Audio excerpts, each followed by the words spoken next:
Bismillah. Assalamualaikum warahmatullahi wabarakatuh. Innalhamdulillah nahmaduhu wa nasta'inu wa nastaghfiruh wa na'udzu billahi min syururi anfusina wa min sayyiati a'malina. Man yahdihillahu fala mudilla lahu wa may yudlil fala hadiya lahu. Asyhadu an la ilaha illallah wahdahu la syarika lahu wa asyhadu anna Muhammadan abduhu wa rasuluh. Amma ba'du, ikhwatu fid din wa saudari hafizakumullah wa barakallahu fikum. Alhamdulillah segala puji bagi Allah yang atas berkat rahmat, inayah dan taufiknya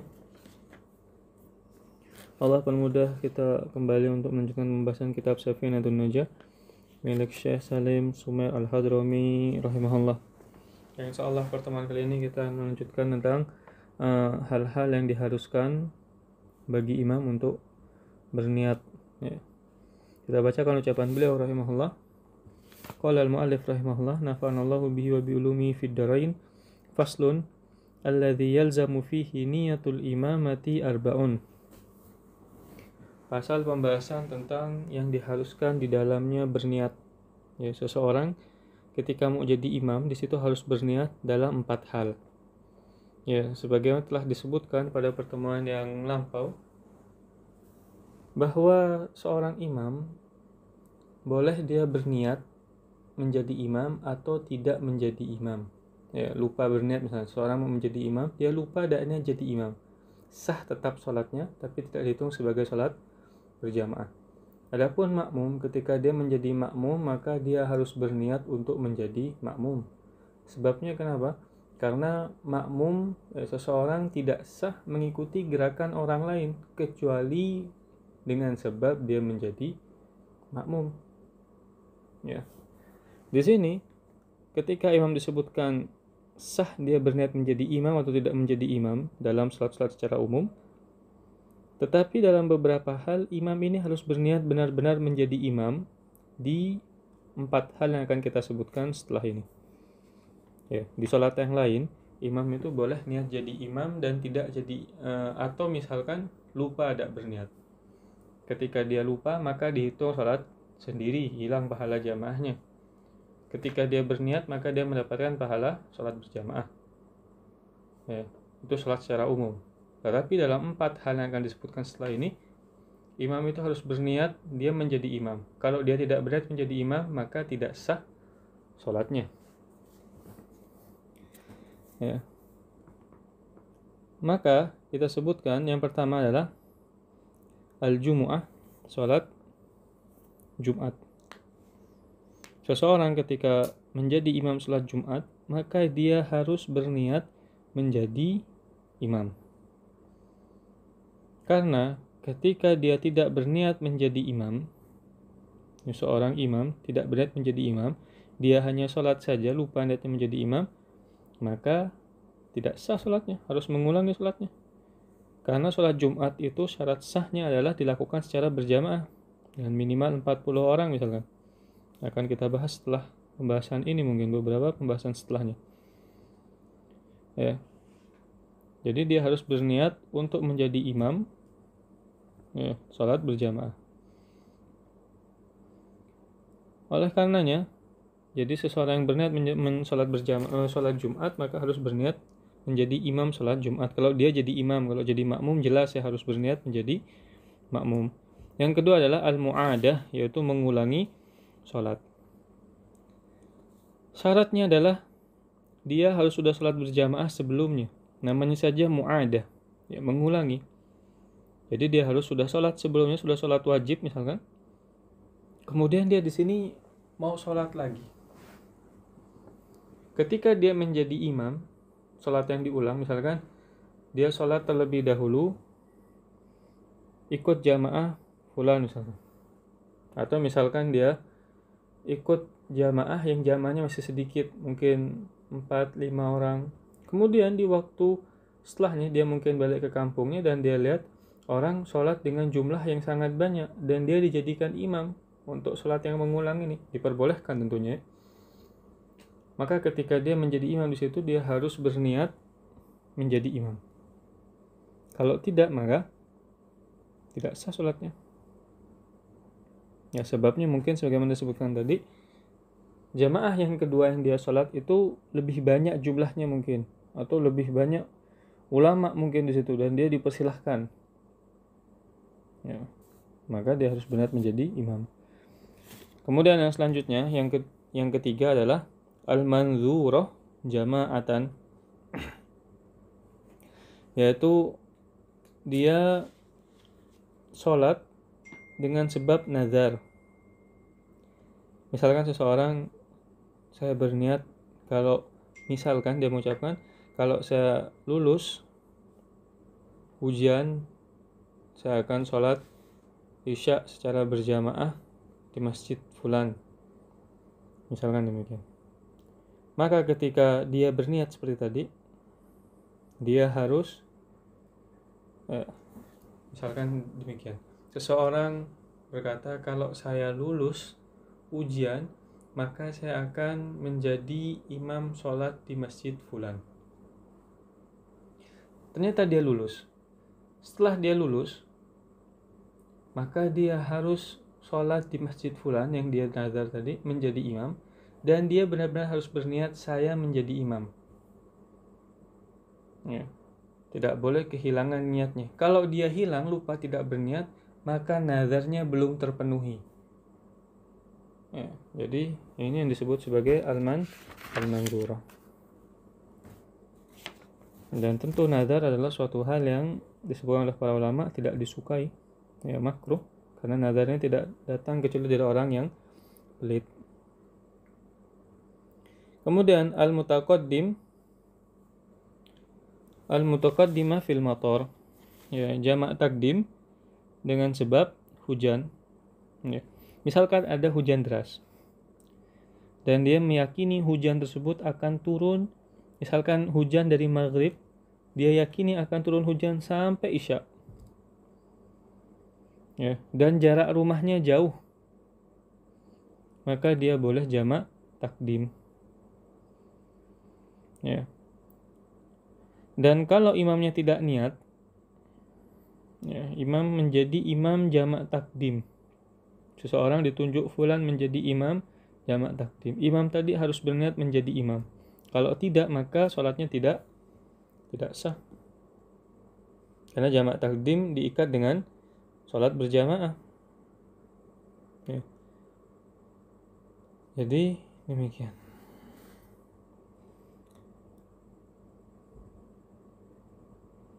Dan bagi makmum, kalau dia sholat berjamaah sebagaimana disebutkan di awal, dia harus niat menjadi makmum, dan tidak sah kalau dia sekedar sholat, ya, tidak ada niat menjadi makmum, tidak sah. Karena kenapa? Tidak diperbolehkan, karena tidak boleh seseorang mengikuti gerakan sholat orang lain kecuali dengan sebab menjadi makmum.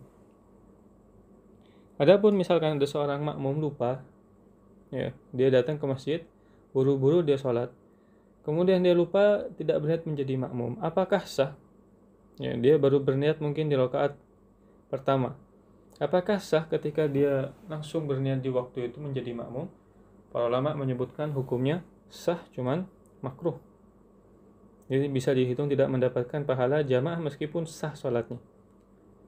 Ya, yang lebih utama disebutkan oleh Syekh Nawawi Al-Bantani rahimahullah bahwa langsung mufaraqah, ya, di rakaat kedua dia genapkan menjadi 2 rakaat, kemudian dia salam dan dia menjadi jamaah yang dia ikut di tempat tadi, ya.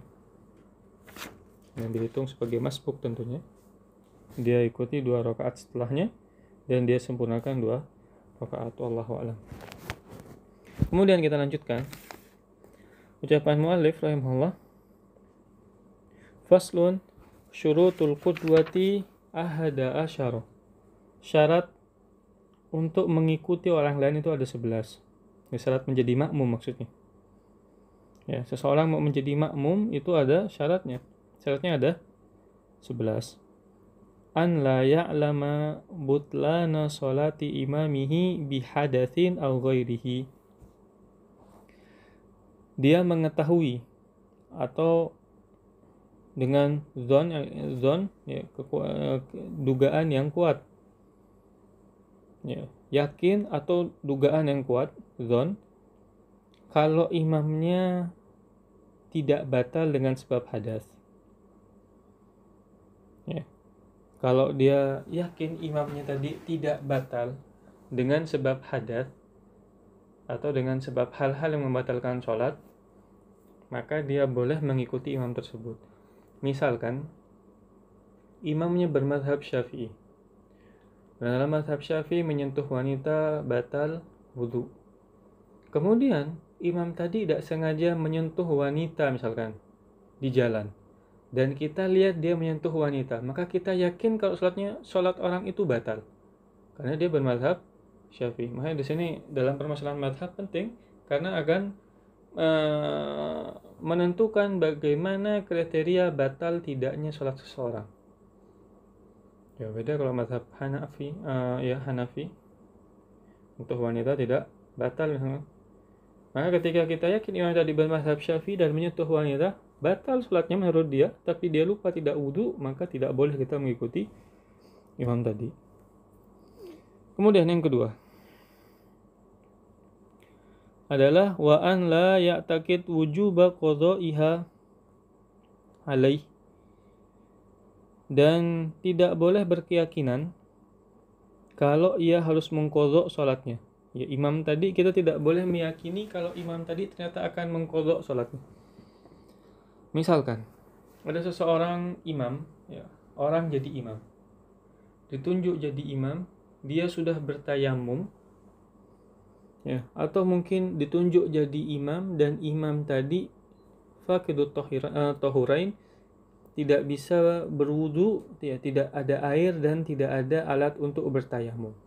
Ketika seseorang tidak ada alat untuk bertayamum dan wudu, maka dia harus mengulang sholatnya, harus mengqadha. Ya. Maka ketika kita tahu imam tadi tidak menjumpai dua cara bersuci, tidak ada tayamum dan tidak ada wudu, maka kita tidak boleh mengikuti imam tadi. Karena imam tadi harus mengqadha sholatnya. Ya. Kemudian yang ketiga, an la yakuna ma'muman, dan tidak boleh seorang dijadikan imam sedangkan dia adalah seorang makmum. Ya, ada seorang makmum kemudian dijadikan imam, apakah boleh? Tidak boleh. Ya.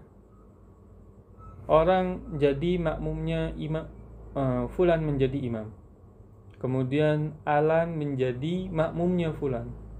Kita sholat di sebelahnya, kita ikutin Alan, bukan mengikuti fulan. Apakah boleh? Tidak boleh. Ya, tidak boleh. Dan tidak sah sholatnya. Karena yang harus kita ikuti sebenarnya adalah fulan, bukan Alan. Karena Alan dan kita adalah sama-sama makmum, gitu loh.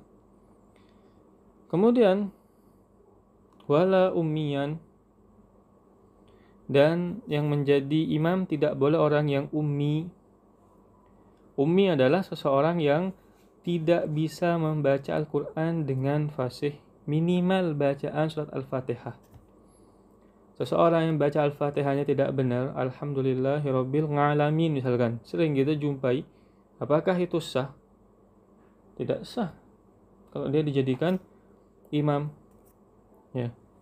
Kriterianya adalah seseorang imam bacaannya tidak fasih, ternyata di belakangnya ada makmum yang lebih fasih, maka makmum tadi tidak sah berimam dengan orang yang ummi tadi. Adapun ketika kriteria bacaan makmum dan imam sama, ya, sama-sama tadi ngalamin misalkan dengan mengucapkan demikian, ya, maka itu sah buat makmum yang kualitas bacaannya sama. Ya, diulangi lagi, kalau ada makmum yang lebih fasih, maka makmum lebih fasih tidak boleh bermakmum kepada imam yang tidak fasih tadi. Yang kelima, wa an la yataqaddam alaihi fil mauqif. Tidak boleh mendahului imam dalam tempat berdirinya. Ya. Posisi makmum tidak boleh lebih maju dari imam. Meskipun sedikit saja jadinya tidak boleh.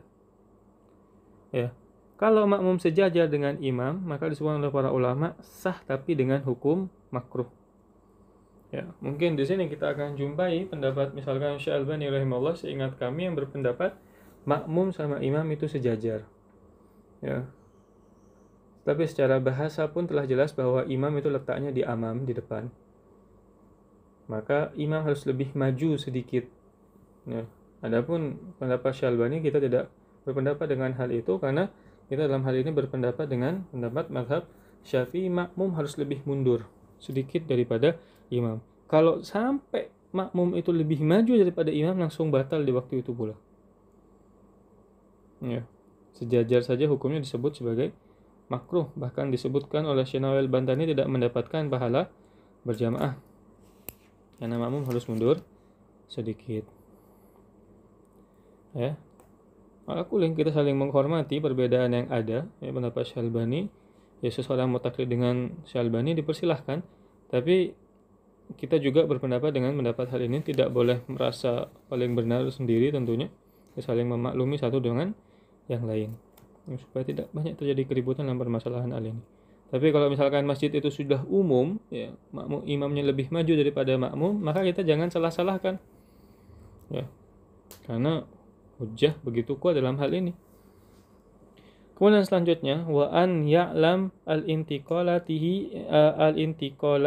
imamihi, mengetahui perpindahan gerakan imam. Entah itu dengan suara dari imam atau dapat terlihat gerakannya, atau ada suara mubaligh yang menyampaikan.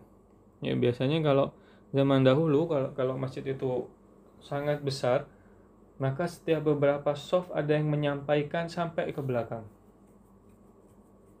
Ya, imam mengucapkan Allahu Akbar, di belakang imam mengucapkan Allahu Akbar, sampai ke beberapa shaf disebut Allahu Akbar, terus demikian.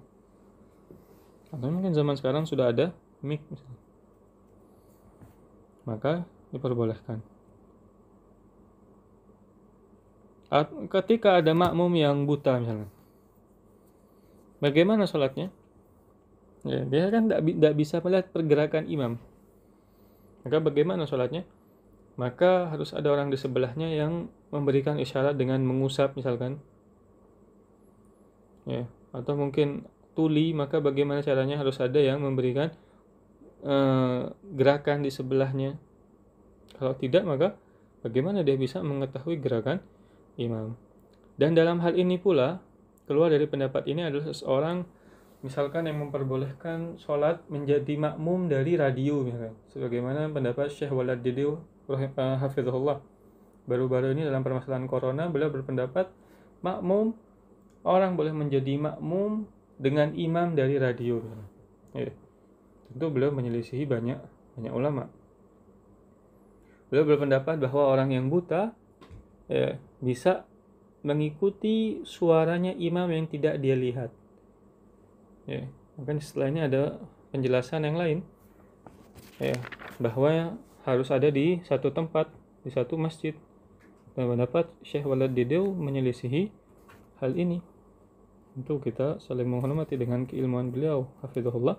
Tapi dalam permasalahan ini kita mengatakan bahwa makmum dan imam harus saling mengetahui pergerakan imam, dan syarat setelahnya adalah an yajtami'a fi masjidin, ada di satu masjid. Kalau dengan radio tentu tidak ada di satu masjid. Ya. Jadi harus ada di satu masjid. Meskipun mungkin berjarak 1 meter. Ya, sebagaimana mungkin sekarang ada sholat yang berjarak 1 meter. Shafnya berjarak 1 meter masing-masing. Sah apa tidak? Sah.